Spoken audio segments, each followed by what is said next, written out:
What is up, team? Welcome back to the official video for the practice assessment that I gave you in class. Reminder, this practice assessment really takes into account the procedural understanding of this unit, which has to do with understanding the equation and what the equation actually gives you, or the function, depending on what we're looking at.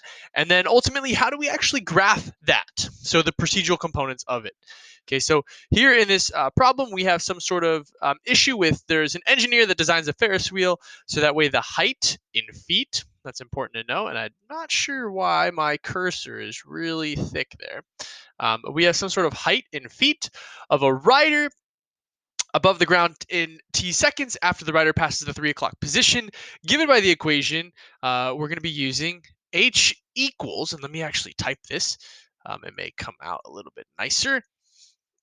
H equals 45 plus 35 sine of 6t. And that is 6t, not 6d. When I had students in class asking me, I don't see 60, Hernandez. It's 6t. Okay. So the first thing I would do in this problem is actually read the question. So it says, describe the specifications of the Ferris wheel, including its measurements and the amount of time it takes to complete one full turn. In your description, include the terms amplitude, period, and midline. Explain and show how you find these things in the equation. So great. Let's actually go in order. I tend to like to use the word amplitude, and I use the color green to represent that. For period, I tend to use the color purple to represent that. And then the midline, which we'll get into what that means in just a moment, I like to use the color blue. All right. So when you're given an equation, we have to know a couple of things. This equation could be written just in the same way that it's built here, or the equation can actually be moved around a little bit due to the commutative property of addition. So it could look like this. Either way, it has the same exact characteristics in both. There is some constant term, 45 in this case, and there is some coefficient term, which is in essence attached to this sine function. And then ultimately, there's a value inside of the parentheses that we will use to help us discover the period. So you see here, it's the same components, they're just moved around a little bit due to the commutative property. So to answer question 1a, let's just make a list. So we have some sort of amplitude that we're trying to look for, and we'll start there. We have some sort of midline, which we'll look at, and then the period. So the amplitude. The first thing I want to do is define the amplitude as some sort of displacement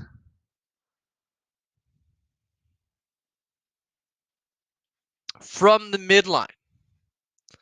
Okay, so it's some sort of displacement. Yes, it's going to be above the midline and below the midline. The amplitude value is going to help us, in essence, discover the maximum and minimum values using it. But the amplitude is actually the quantity of spaces, or the displacement from the midline. Okay, so that's the first definition that we need to look at here. The amplitude is also going to be the coefficient to our sine function, or our sine term. It's going to be this coefficient value, which means it is attached to it. It's multiplying with the sine value. Okay, so no matter how the equation is organized, you should be able to identify it as the coefficient of our sine term.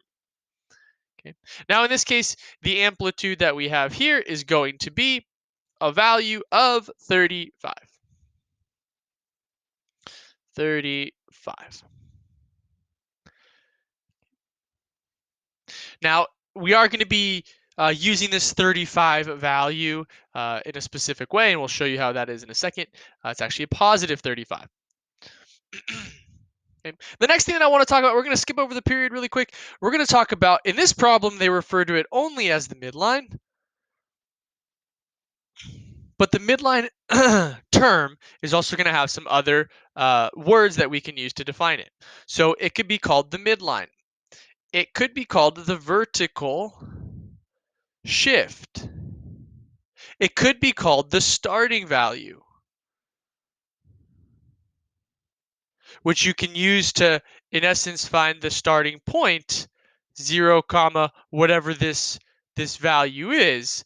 You can find that, which is also called the y-intercept. So we can use that to solve for the starting value, plug it in to find the y-intercept in our problem. Okay, so it has a couple other terms that we can use to describe some sort of midline, but these are a couple of our favorites that we like to use. Okay, the midline is going to be our consistent basis for this Ferris wheel. It's going to represent where we start.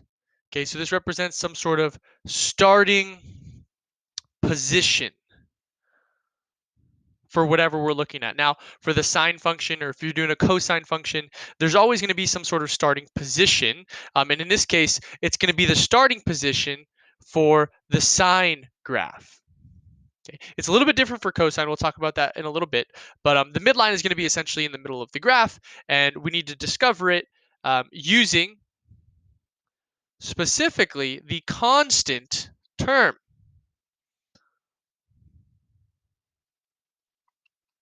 of your equation. Okay, so here the constant term isn't attached to anything. It's a standalone number. It's always going to be consistent throughout the entire problem, and that is a value of positive 45. So number 1A is going pretty good. We're already identifying the different pieces to this. And what I like to do is actually add a little bit of understanding, or something a little bit more than this, and that's looking for some sort of maximum and minimum values. So our maximum possible value is going to be found by taking our midline, in other words, that starting value that we have, and we're going to add the amplitude to it. And that effectively shows us a value that's going to be going up. The highest possible term, the greatest possible value that we're going to be having within this problem, that our sine function cannot exceed, and that's going to be a value of 80. So we have 35 plus 45 equals 80. Our minimum value is going to be a little bit different. It's the lowest possible term that we can have. Once again, we're going to use the midline, or whatever that starting value is going to be, and we're going to subtract the amplitude. Okay, so since our midline is 45, we're going to subtract the amplitude of 35, and we're going to get a value of 10. Effectively, what this means in terms of this problem in particular is if we have a Ferris wheel and we're starting at the 3 o'clock position, our midline would represent the height at that starting point. Our maximum value has to be at the 12 o'clock position, because that's the highest point at a Ferris wheel. And then our minimum value will be down here at the 6 o'clock position, a little bit further along. Okay, so we're going to add a certain value to this midline, which is going to be our amplitude effectively in the graph, and then we're going to subtract the amplitude from the midline to get our minimum value. Okay, so here's like a brief, like a little sketch that can maybe help you look at this a little bit more. Okay, so that's great. Now, perhaps one of the hardest parts for students to understand or discover is the period of one of these functions or equations. And in definition, a period is the length of time, or it's the length of time typically,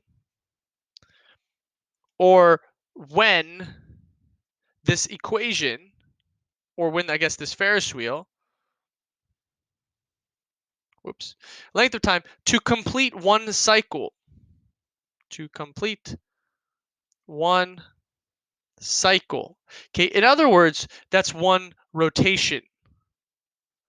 In other words, it means to when returning to the start after going all the way around. So I'm gonna stop that definition really quick because there's one exception to it. Okay, and in order to find this, we need to think in terms of what is happening when we use a function like this, like sine. So when we think of a sine function, for example, sine of theta, the input is an angle measurement.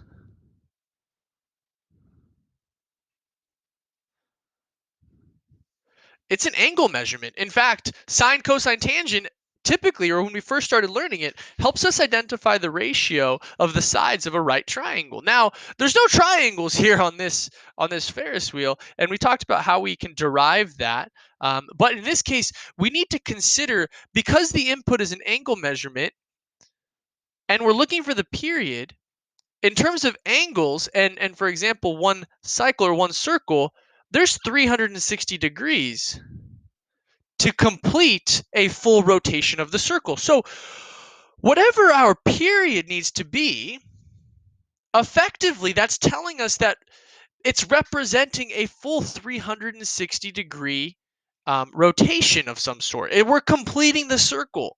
And in this case, for sine of theta, we need to be able to articulate that whatever is inside this input, it needs to represent a quantity equal to 360 degrees. So to find the period, because in our function it's sine of 6t, we're going to take that 6t value and set it equal to 360 degrees. Because like we said, it's going to be any sort of theta within 360. And since the period is the length of time to complete one cycle, we need to assume that full 360 degrees has occurred in some way. Now, it's not always going to be about a Ferris wheel. But in order for us to discover what the period is based off of this notion, we're going to set whatever it is equal to 360. And then no matter what units the problem is using, in this case it's t for time, we should discover by solving what our value for t will be, or whatever this is equal to. It could be theta still, and in this case it's 60. This tells me that our period is 60. Now, we need to discover what t actually represents in this problem. Is it 60 minutes, 60 seconds, 60 days, 60 hours? In this case, t is seconds. So the period is 60 seconds. In other words, what that means is it takes 60 seconds to complete a rotation. One rotation. Okay. So we spoke about this problem in class, and we were able to dissect most of this stuff. Okay, going forward. So this is a brief refresher. So this would effectively be your answer for number one, just dissecting the different parts. I like to add the maximum and minimum values in here. It really helps me kind of do what I'm going to do for number two, and that's starting to sketch out the graph itself. Okay, so that's number one. Number two, effectively. I see I have a little guest that joined me here. Number two, effectively, is going to be to sketch out the graph. Okay, now it says sketch out. I'm gonna make I'm gonna call it a pretty good graph. I want to be able to really articulate what I know and what I see in this problem. So I'm gonna go ahead and take my equation. I'm gonna put it over here, and then I'm gonna remind myself of the different parts to ensure that I know what I'm doing. So we have the amplitude. I'm gonna call it the amp is equal to plus 35. We have the vertical shift, or the midline, equal to plus 45. We have a max value equal to 80. A minimum value equal to 10. If you don't know how I got these, you could take a look. You can rewind the video a little bit. You can see that. And then we have a period of 60 seconds. Okay. So how do you actually make a graph, and where do we look?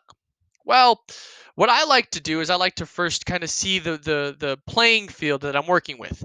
All of my values here, they're all positive, so I don't need to have a negative region in this graph. So what I'm going to do here is I'm actually going to take my black pen, and I'm just going to go ahead and take a look here and just make it pretty big. I'll have just a little spot here for negative values. I'm not using any negative values, but you never know what other questions are going to ask. Sometimes you'll see that there's going to be an additional problem that you may need to incorporate some negative values. So just take a look at that. Okay. Um, so I have this graph. Okay. Now, knowing my inputs and outputs and how equations work, we're going to have some sort of height on the y-axis over time. Okay, the time will be in the same units as your period, so you can take a look. Okay, now part B says sketch a graph that shows the height of a rider over time. Show 2 full periods, which means ultimately my graph is going to go all the way up to 120 seconds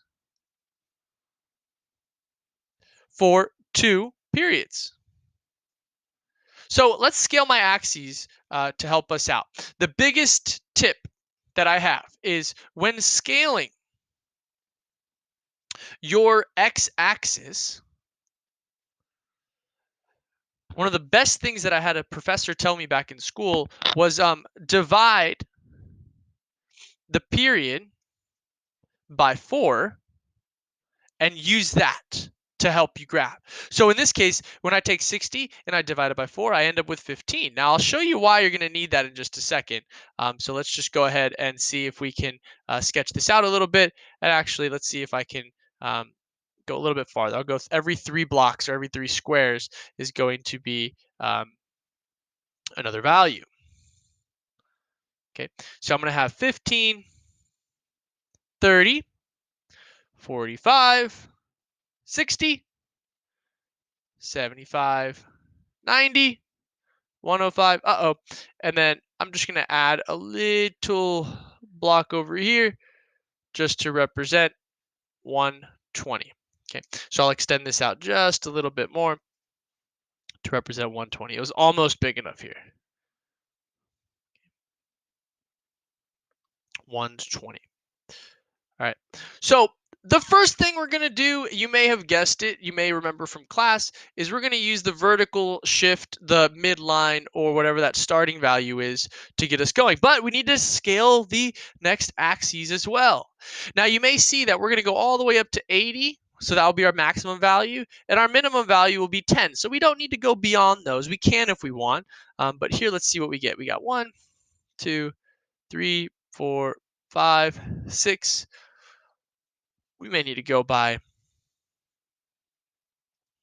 um, tens here. So let's go 10, 20, 30, 40, 50, 60, 70, 80, 90, 100. Our graph's going to be a little bit petite, but that is okay. All right. So we have all these values and we're ready to go. I highly recommend we always start with the vertical shift. Let's start there at a value of 45. So I'm going to go here vertically on the y-axis, finding what this location is. I'm going to get my handy dandy ruler here, which I should have used earlier to make these lines a little straighter. And I'm going to have just a dashed line to represent this vertical shift value and graph our midline. Okay, I'm going to extend a little bit past, that way I can label it. This blue line will represent our midline. And because it's a line, we need an equation for it. That's y equals 45. Okay, y only ever equals 45. Now, we can immediately jump straight into our maximum and minimum values. In order to do that, I need to take another color. I'm going to use orange just because that's what I've been using. And I'm going to make another line up here where it says 80 to represent that this is how high my graph should be. It should never go above that value. And then my minimum value is down here at a value of 10.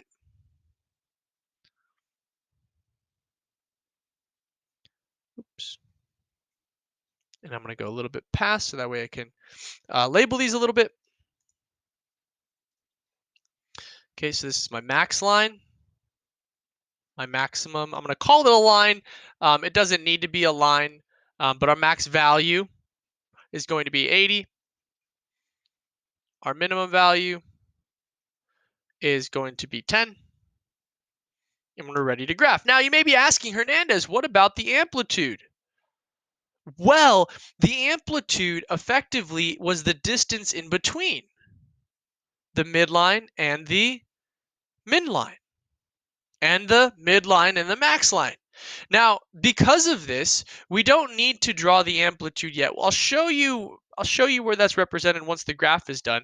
But effectively, the amplitude is those distances. So when you're making your graph, you can definitely put in these green arrows to show you that, but the amplitude will be there. So I added it going up, plus 35, and I subtracted it going down, minus 35. Okay, you can see the math up here as we continue.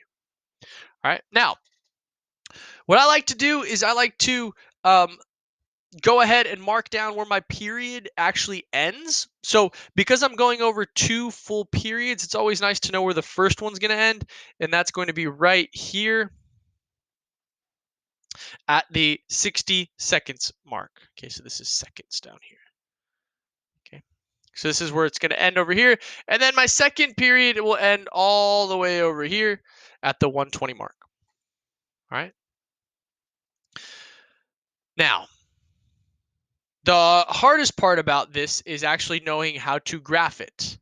Okay, what do I actually graph? This doesn't look like a sine graph yet. What do I need to do in order to get myself ready to do the sine graph? Well, I need 5 points for the sine graph. Okay. You have a starting point and an ending point, which is great. We're going to have some sort of midpoint.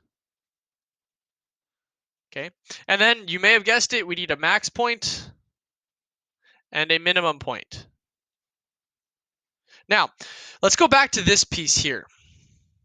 The reason why I wanted you to divide your period by 4 is you can actually find these 5 points using these 4 regions or these 4 values. So we have 15, 30, 45, and then ultimately 60. And those help us see the actual, the way that this graph is set up. Now, we have a starting point. You may have guessed it. That is exactly where your vertical shift is. So if we come over here, there's my 1 point that represents my starting value right over here. I'm not sure why it won't let me color it in. Okay, but there's some sort of point here. Okay. You have the ending value. Yes, it's going to still land on that line at the very end. So my starting value will be at a value of 0.45. That's where I'm going to start using my vertical shift. My ending value will be from the period of 60, also at that same length or the same height at 45. And if we have a Ferris wheel, that represents this location. According to this problem, we started at the 3 o'clock position.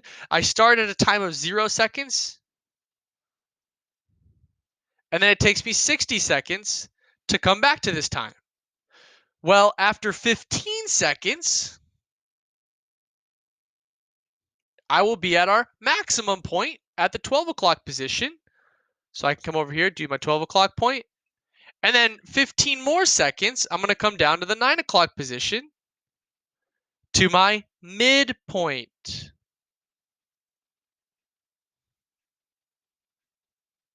So 30:45. I just said my max point is at 15:45. And then I'm going to go to my lowest point on the Ferris wheel, which is going to be down here 45 seconds later at the 6 o'clock position, which is at 45:45. And then ultimately I'm ready to graph this piece. Okay, it's a smooth curve. It is not does not look like teeth. And then once you start identifying the pattern, or I guess the feeling of how the sine graph looks, you can then apply the same thing to the second iteration of this. We have a max, a mid, a min, and then back to normal. Okay, so then you can come back up and graph it. So this would be your answer for number 2, showing the sketch of the graph.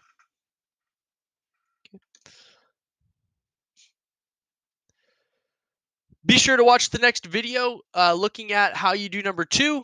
We'll talk about that one in just a moment, but here is the solution, everything for number 1. Take a look at it, get your answers down, and then write some questions so that way I can answer them. But with that, I'll catch you in the next one. Have a good rest of your day.